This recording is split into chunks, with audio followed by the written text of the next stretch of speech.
All right, Santa Fe Gloom community, we've got another podcast for you guys today.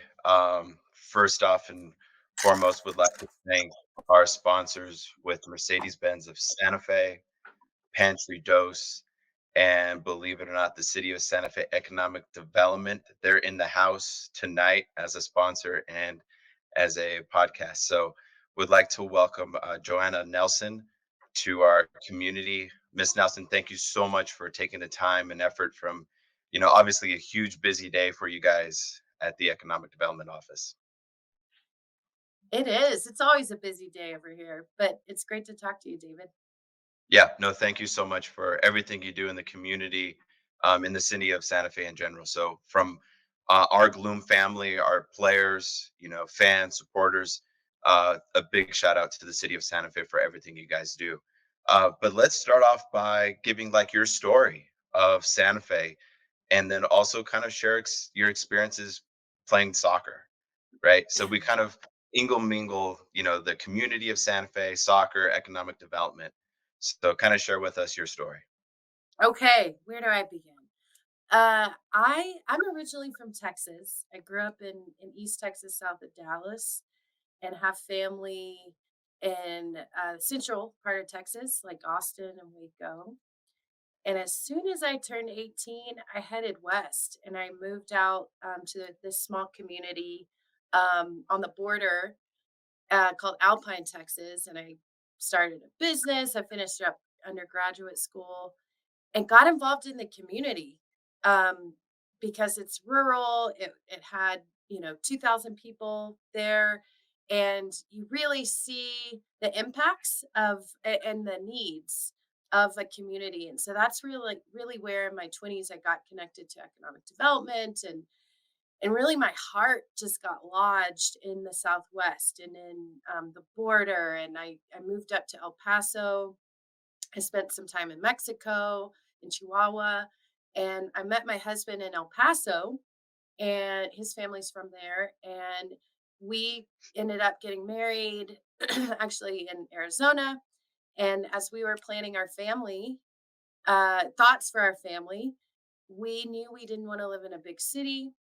He is a member of Nosotros, the band that plays around Santa Fe and the state. They've been around a long time. They met at NMSU, and Santa Fe stuck with us because it's got access to outdoors that we love as well as arts.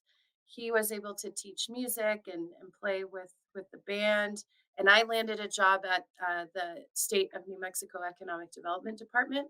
And we packed up our stuff, we moved, and we've been here about 9 years so far. Had our two kids, and love it every day. I'm so grateful to be here and be in this community, be in this environment, and love the connection that we still have to the Southwest and the history and the proximity to Mexico, and just love it. Couldn't be happier. So grateful to be here. And tell Yeah. us soccer. Soccer. This is an area of great passion, but I Yeah. those things when you're smaller and you just kind of get connected to them. And I don't even know how I got connected to soccer at such a young age. I think I was about 5 and got involved with one of those little youth teams. Mhm. My family wasn't into soccer. This was like the 80s, so it like soccer wasn't even that big of a deal. Mhm. And fell in love with it in elementary school and just couldn't get enough. Um, friendships, just loved it. Absolutely loved it. And so, um, being south of Dallas really provided some great opportunities for club soccer. And Mhm. so I was able to play on the recreation league and then got involved with the club team, played in high school. And again, this was kind of the first like the gals that I was playing with was kind of the first wave of Mhm. the wave of kind of female soccer. And so a lot of the women that I was playing with went on to D1 and play in college.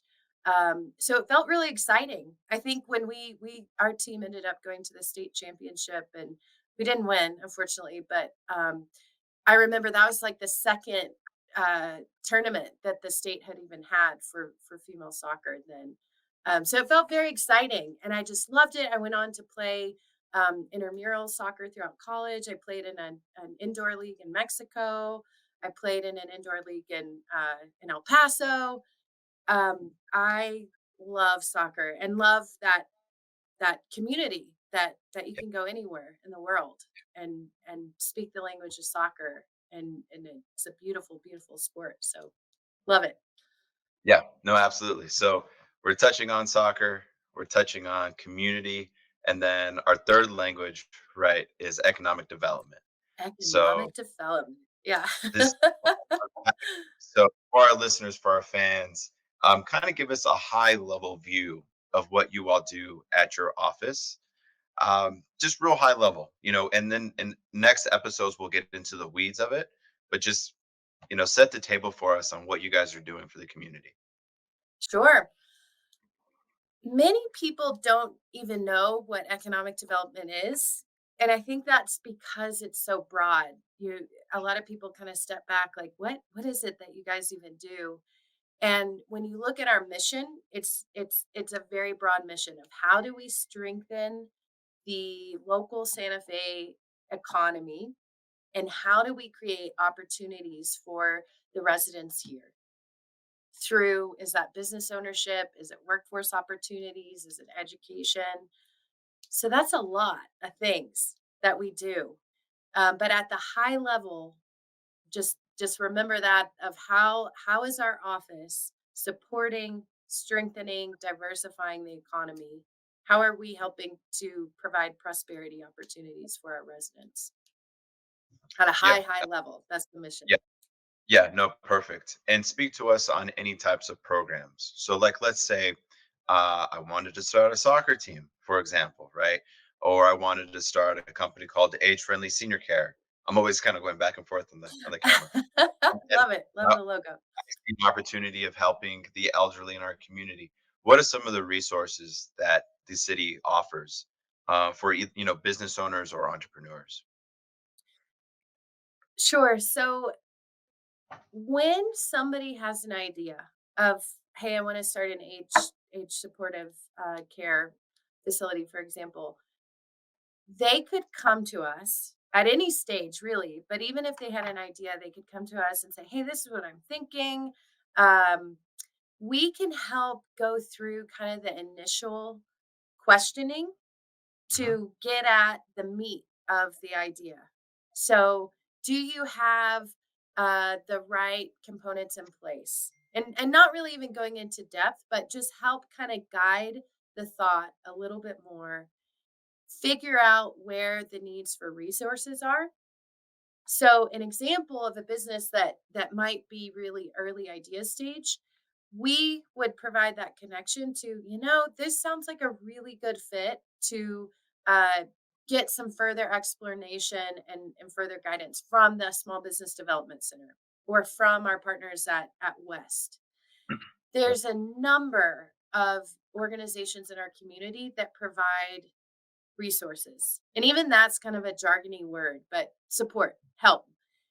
Mhm. Um, and so we're able to say, hey, come meet with us. If we meet you out in the community, hey, David, come over, let's grab coffee. What do you need? And we will make that connection to our partners in the field that are actually providing the technical assistance and saying, okay, hey, you've got a great idea. Let's do your market analysis. Let's write your business plan. Let's get you some financing. So we're kind of the first gate there. Yeah, absolutely. I can give you another really good example firsthand for me is working with the Santa Fe Hispanic Chamber of Commerce, right? So that would be another resource that your office can guide a potential, entrepreneur, business owner to the Yep. Santa Fe Hispanic Chamber of Commerce, Yep. right? In addition, like Score Santa Fe, right? They Yep. offer free business advice, and I think West does as well. I think they offer that free advice. One thing that we do for our Santa Fe Hispanic Chamber of Commerce is we connect with the Office of Economic Development and also Score Santa Fe and offer free business advice on the South Side in Spanish and English. So, thank you, obviously, right, to economic development on connecting those dots in the community. So that's a perfect example on how we can get a business on their feet, right, and then hopefully running, and potentially, hopefully, when the time is right, like a business loan, when they're 5 to 10 years, and I'm sure that's some of like the SBA loans that you guys work with. I'm sure there's so much opportunity there. Does that make sense? There really is so much opportunity, and I think you talked about economic development as a language, and sometimes I have to gauge, like, okay, do I bring it on full force and start, 100% economic development language, or how do I temper it? Because when we start talking about business resources, that universe just grows exponentially, right? Like you're talk we can talk about, okay, here are technical assistance providers that are able to help early idea stage. Here are the folks that are helping with marketing. Here's our financial organizations. Here's our business associations like Hispanic Chamber. There are several other chambers in the area that we can help connect with if they're relevant, and so that list and that knowledge just grows. And sometimes I feel like we can get a little bit wacky, or we have one of those boards where we're like making all these spider web connections. Um, but we do an event every quarter called Coffee and Collab with the Oh yeah. intent of bringing together all those folks. Because if you can imagine, our support services are only going to thrive if we're working together, we're communicating, we've got the good relationships, we know what each other's doing. I know, hey, David at Santa Fe Hispanic Chamber, hey, they're doing the work with SCORE and they've got the bilingual programming. I know Mhm. that over here West is doing the creative industries. So we can't have that happen if we're not friends and working together. And so That's right. Yeah. that's been some, yeah, yeah. Yeah. Go ahead and finish. Sorry. Well, I was gonna say that was kinda something we did out of the gate, um, building up our office is let's start building community here. Let's start connecting with just the service providers too. Correct. Yeah. So those collaborations, you said they're quarterly, correct? Correct. Yep. So I've been to those, and again, that's where we've been able to connect with Youth Works because they put on that breakfast, right? Yep. And Alan Weber, our mayor, was there as well. So I think one thing when people say they do love Santa Fe is just the accessibility to those offices and those people over a breakfast, right? Um, so like with our Gloom community, right, kind of touching base with soccer and like the way that we have our model, is that's exactly how we want our games to be, right? We want the fans to be up close, see the players, walk out into our tunnel, and just have like a real good community vibe, eat those Frito pies, and just have a gathering, right? Supporting the local team. So those coffee and collaborations are exactly the same thing that we share with the Santa Fe Gloom community. So again, I applaud you guys for making all those things happen. Another quick question too. I think it was now a couple of weeks back. You went to a Santa Fe Gloom game, right? Yes. Give us just kind of your feedback there and how the experience was for you and your family. It was so fun. We had a blast. I was so excited to share that with my daughters. I have 2 daughters, one is 8 and one is 5. And as I mentioned, I got connected to soccer really early, and they haven't been to a soccer game yet. They haven't really connected with soccer yet, and that was my opportunity to share that with them, and it was so special to me for them to feel the energy and to watch this beautiful game happening. It was so fun, just on an entertainment level, and then the other part was it was the place to be. The community showed up in full force, seeing I saw Cheryl from SCORE there. I saw Counselor Mhm, Cassett. I saw Rashawn Ahmad with, mhm, Vital Spaces. It was so fun seeing your next door neighbors. We're all rooting for the same team. The mhm. music was popping, the food was great. It was so fun. I can't wait. I wish it was every weekend because I'm like counting down the clock to the next game.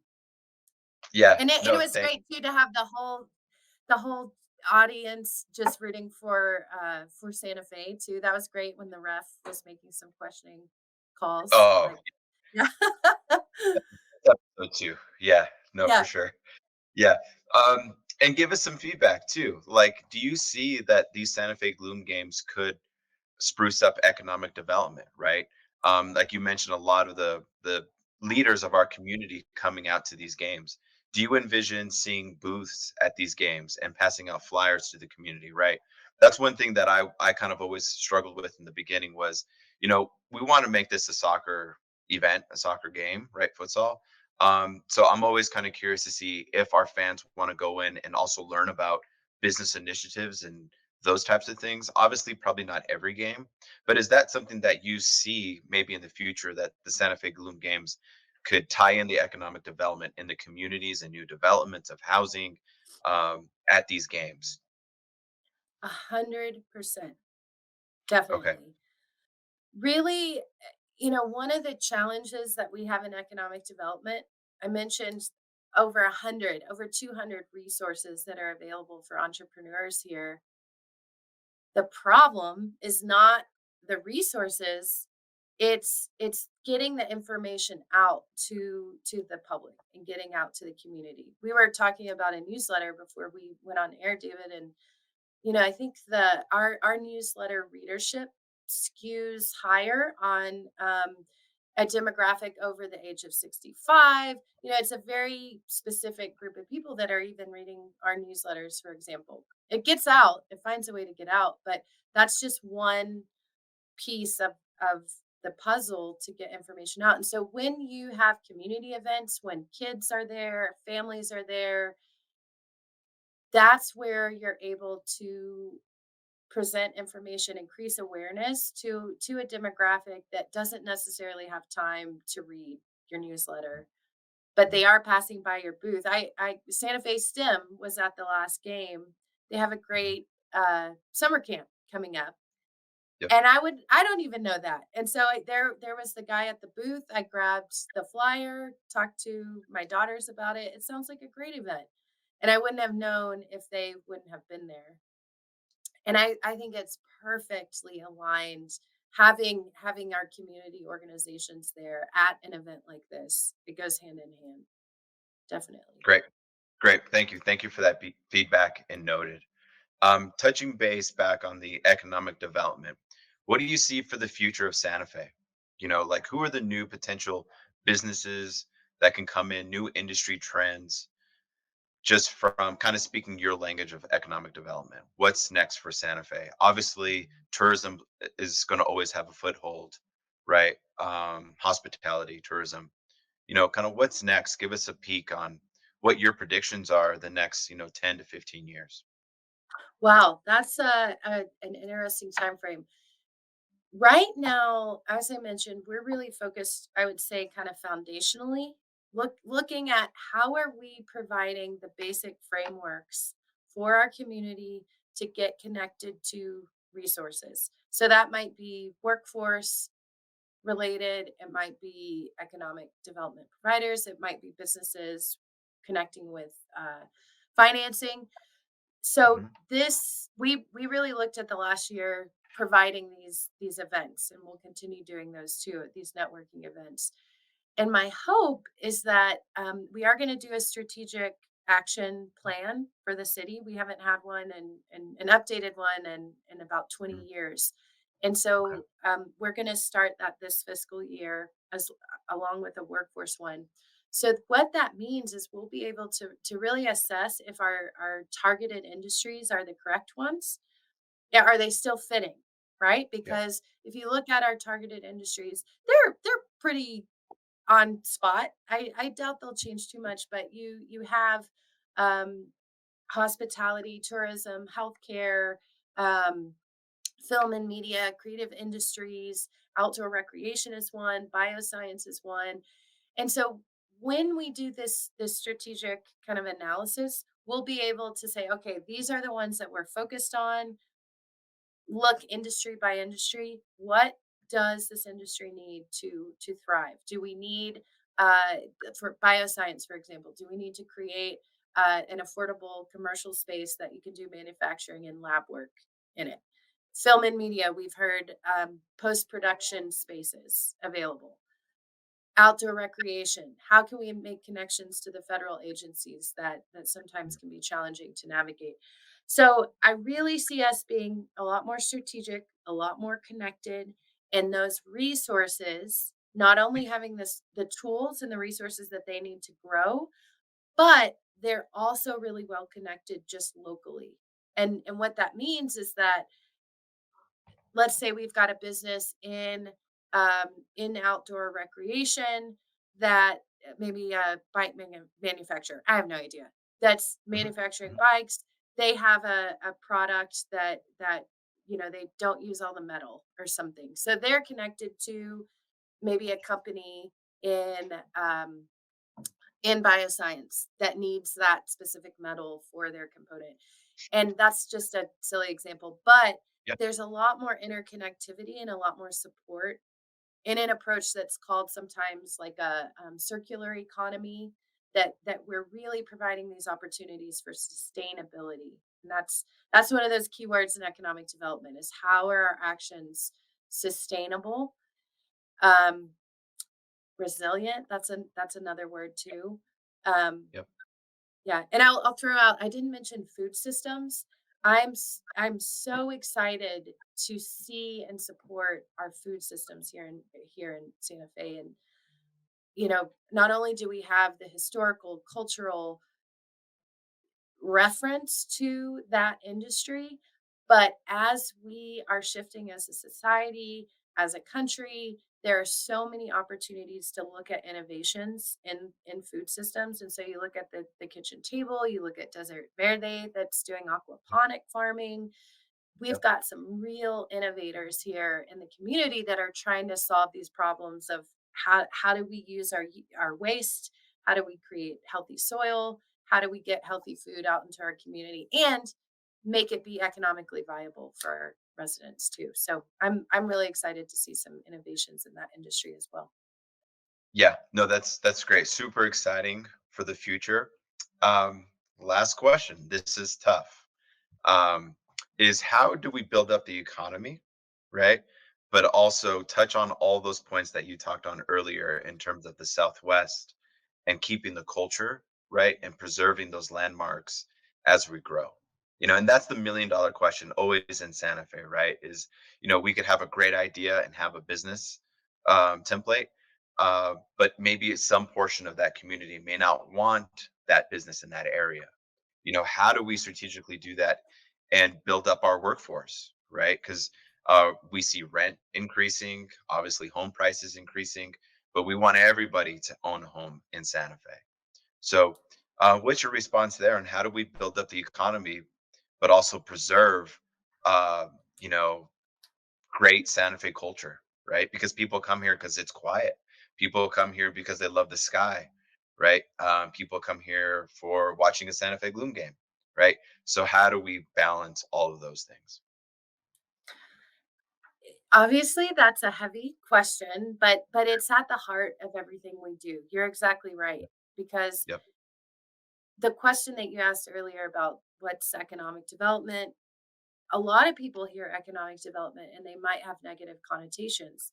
I mentioned I came from a community south of Dallas, about an hour, not Dallas Mhm. suburbs, but I've seen the impacts of just supreme development in the Dallas area, in Austin. I would never live in those communities. They're sitting in traffic, going to Mhm. strip malls, Mhm. so much of their life. And no offense to that way of life, but as you mentioned, I want to connect with community. I'm here to connect with nature, and so are the other folks that are here too. So how do Mhm. we keep that heart present as we're trying to support our residents to be able to afford the homes? And so, as I mentioned, the last year since I've been at this office, we've really been looking organizationally of how do we put those components together, that we're listening, we're collaborating, because to me that's the essence of any plan that we're going to do, that Mhm. we're able to bring in feedback. because it's not going to be a direction that, oh, Joanna or the city or hey, we're going to just move forward. That's not going to work here. It has to be a collaborative effort. And in order to do that, we've really got to build those opportunities for relationships, for trust building. We got to look at the plans that are already in place as well to get a game plan. And I'm going to bring it back to soccer, right? We've got to share the same understanding of this is as a community where we want to go. This is our goal. Yep. Here's our strategy of how we get there, and I might be getting off onto the sidelines, but to bring it back to soccer, I love the element of soccer of how to be a successful team, it's constant communication where you're like, hey, David, I'm over here. Give me the ball. It's just constant talking.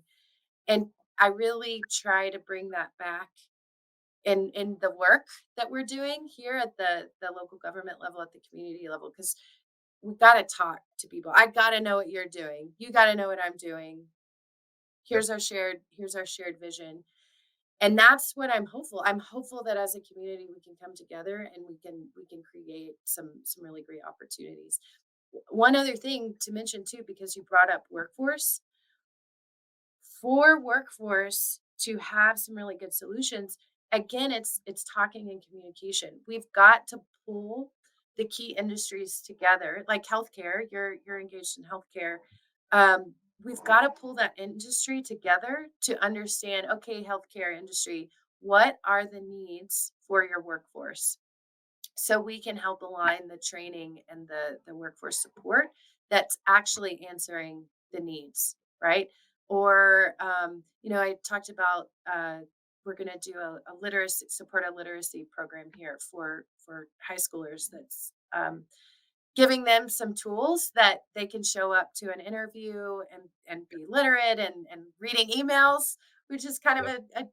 a trait that's needed in the workforce these days. But because we've heard from our employers that that's a need that they have is for some stronger literacy workplace Mhm. skills. And so we're able to say, okay, we know that that gap exists. We're going to support this organization that is providing that programming. But we can't get there if we're just shooting blind. We've got to, again, have that vision and be communicating with our partners. So easier said Great. than done, but that's It the is. game plan. Yeah. Yeah, I think my response is I think I agree with everything you're saying, right? And also, I think Santa Fe, all in all, has done a really good job. I mean, we're constantly ranked on the top cities to live in, right? I think we're seeing more younger people coming to Santa Fe for the recreational activity. I just think that we have such a good base, and I think to everything that you're speaking on, it's little by little communication, passing that ball down the field and eventually scoring that goal for the community. So I Love think, it. Love it. yeah. So we'll end on that note. But thank you Okay. guys so very much.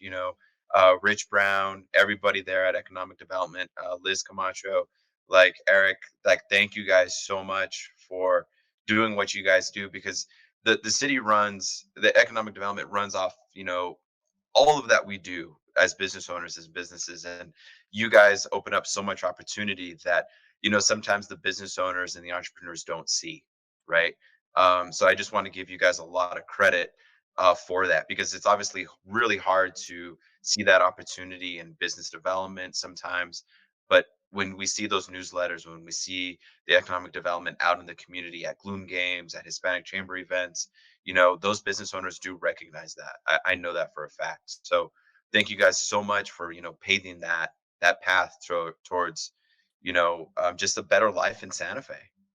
We're such a small community, and we can go and talk to people like yourself, leaders in our community, and really build up the economy. So special thanks from our Gloom community, our players. Even our players when they come down for the weekend, they want to stay like the whole weekend. They want to stay in a hotel, they want to go downtown, and they're asking us, like, where do we go? Where do we eat? You know, so all of those things is so great. Like our Albuquerque players. So it's super cool. So thank you guys so very much. Right back to you, David. Thank you for all you're doing. You're a true community leader, and I'm so excited to have soccer here. It just is Yes. the icing on the cake. We gotta support it. It's great all around. So go Gloom. Can't wait Go Gloom. for the next game. That's right. Thank you so very much and everything you do. Thanks. We'll have you on again to get more into the weeds as well. All right. All right. Cool. Thank you. Thank you. Take care.